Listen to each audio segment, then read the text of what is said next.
One for Mum, one for Dad, and one for the country.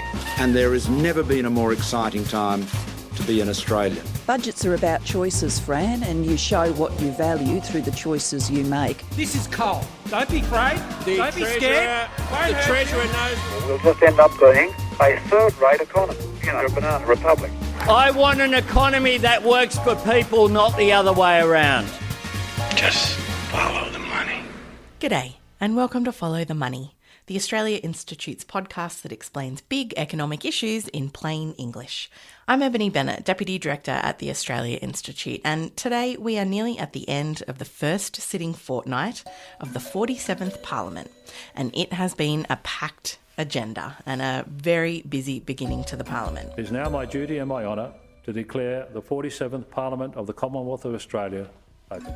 My government's solemn promise to implement the Uluru Statement from the Heart in full. To the colonising Her Majesty Queen Elizabeth II. Senator Thorpe. Our plan is all about making childcare cheaper, making medicines cheaper, real wages growing again in this country. 16th of June, the Prime Minister and I notified the United Nations of our new climate targets. The country... You ditch these unaffordable tax cuts for billionaires and put dental into Medicare instead. FITCO is another wonderful flagship. The member's time has expired.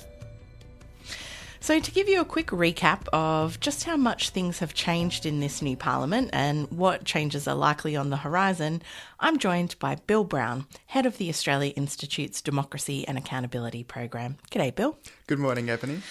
Bill, the crossbench is much, much bigger in this Parliament than previous parliaments, and now obviously all the new MPs and senators have been sworn in. And there have been some reforms, for example, I think to question time already to reflect that kind of change in numbers. What can you tell us about some of those reforms? Yeah, one of the first suite of reforms that we've seen is about making Parliament more family-friendly. We saw in the last Parliament with the Jenkins review that there's a lot needed to make life in Parliament more accessible to women and to parents and so on. Some of the changes that have already been brought in are moving Parliament start times forward so that it can end earlier as well, guaranteeing that Parliament won't sit during holidays, having no divisions after 6:30 p.m. So that gives a lot of members of Parliament certainty that they can go home or make other plans, knowing that they won't be needed for a crucial vote, and limiting debate of urgent bills so it can't happen after 10 p.m. Listeners might remember the debate over the religious discrimination bill last year ran till 5 in the morning, and then the bill didn't go to the Senate. Yep. That's the kind of inhospitable conditions that these changes will try and limit. In our democracy agenda for the 47th Parliament, the Australia Institute identifies a bigger problem, which is that if you don't have enough sitting weeks, then sitting days have to expand. Got to be packed. Exactly. It remains to be seen what will happen there, but it's promising signs. Yep. You mentioned also the growth of the crossbench, and we've seen the fruits of that with the extra questions that they'll be allocated in question time. Yeah, so in question time, normally, it's a trade-off between what they call Dorothy Dixes to the government and questions from the opposition. How will that change under this Parliament? Yeah, so the crossbenchers had already won the one key question, question 6. Now they'll be allocated 3 throughout question time. And we've already seen the fruits of that.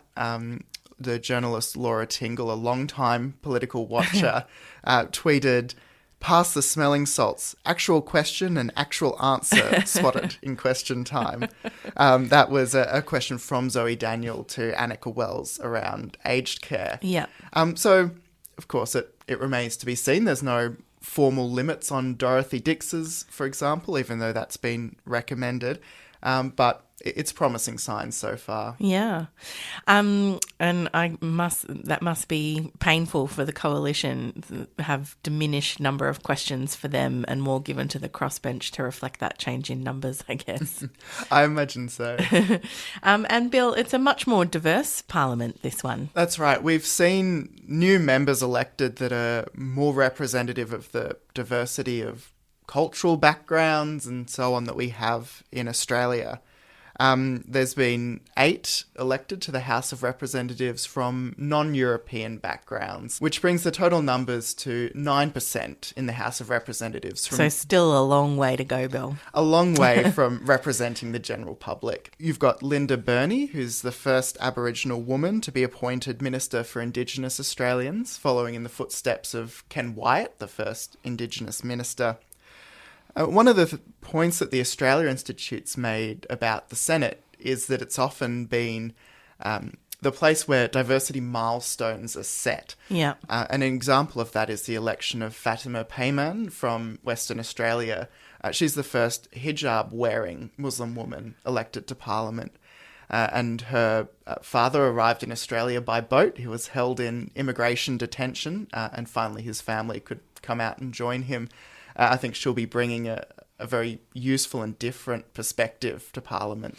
Yeah, it's not that long ago that Pauline Hanson was, very in a derogatory manner wearing a burqa in the Parliament to kind of, I guess, ridicule the religion there. So, yeah, hopefully having such visible representation will help the chambers move forward and be a little bit more progressive and more respectful.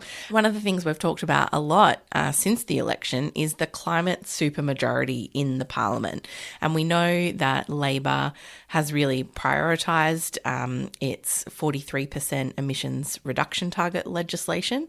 I think technically it says it doesn't have to, but it's clear that everyone kind of, I guess, wants to turn over a new leaf and put a line in the sand, or however you want to describe it. It looks like it will get through, but it's a big change, I guess, from the previous Parliament and the previous decade under the coalition government, where we saw very few gains when it came to climate action. You're right. It's a breath of fresh air that these issues, climate change, are being brought to the forefront, debated, and ultimately it's looking like they'll be legislated.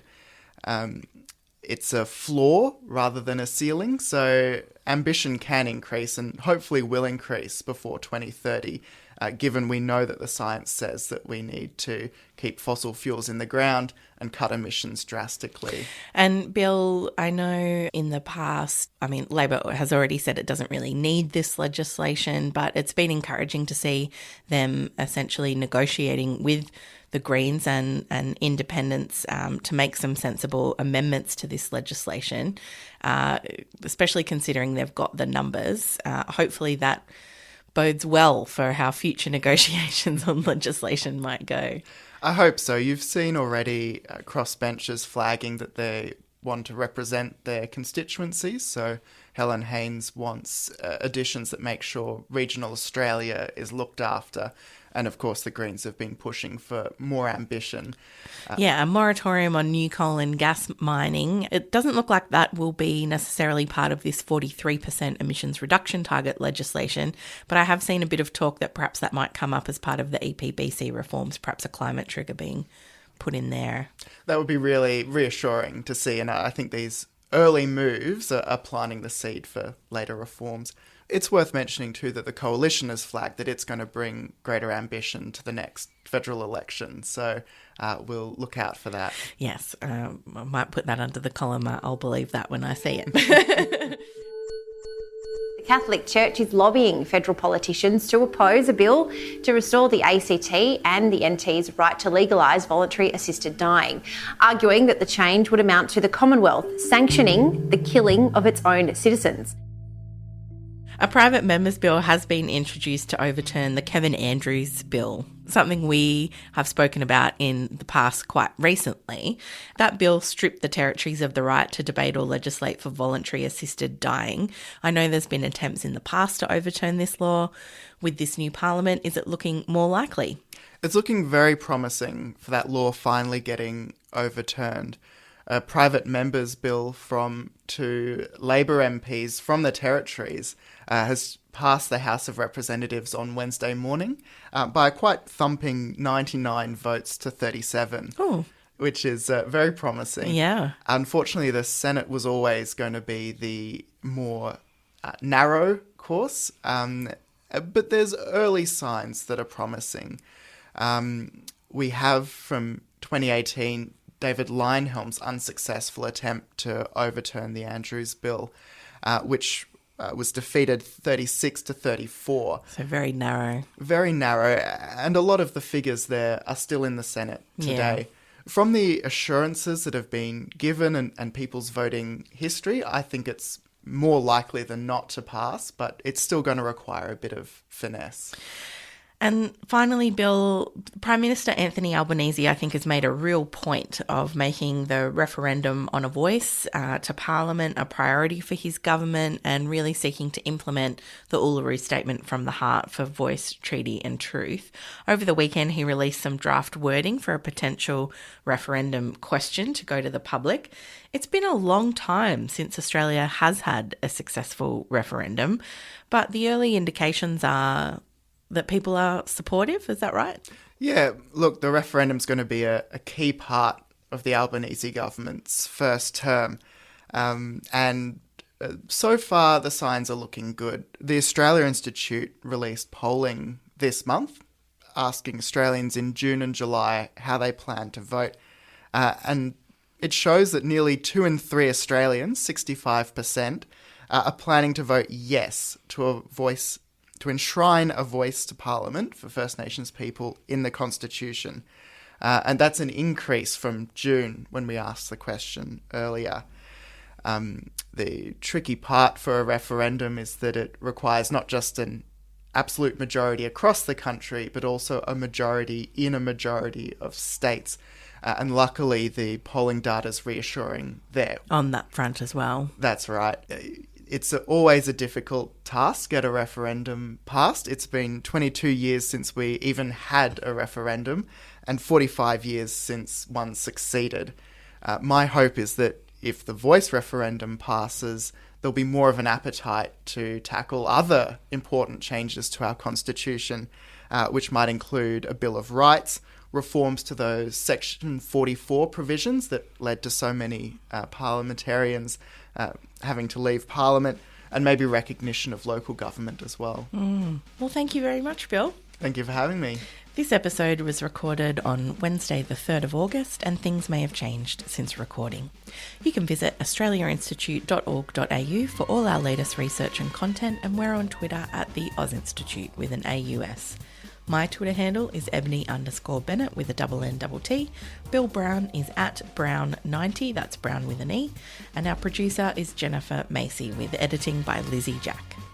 Our theme music is by Jonathan McFeet from Pulse and Thrum with additional music from Blue Dot Sessions. Stay safe out there and thanks for listening.